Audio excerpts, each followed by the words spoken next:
The self-proclaimed president of law and order amidst the destruction caused by rioting in Kenosha, consoling business owners whose properties were burnt to the ground. Trump said Wisconsin's Democrat leaders had refused to let him send in the National Guard in time. They just don't want us to come in, and then destruction is done. A day early, we would have saved your store. Absolutely. 1 day early. 1 day early. So the governors have to call, the mayors have to call. As soon as they call, the federal government will come in, it'll put it out.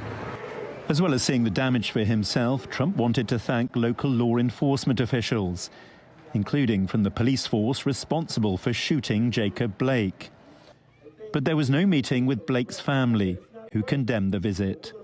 We don't have any words for the orange man. All I ask is that he keep his disrespect, his foul language far away from our family. We need a president that's going to unite our country and take us in a different direction. The issue of law and order is certain to be one of the key issues in November's presidential election. There's been a big increase in murders in U.S. cities this year compared to last. But the numbers are still much lower than a few years ago. And overall crime in 2020 so far, including violent crime, has actually fallen.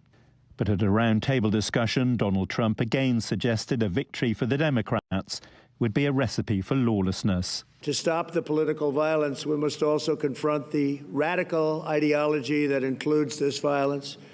Reckless, far-left politicians continue to push the destructive message that our nation and our law enforcement are oppressive or racist. They'll throw out any word that comes to them.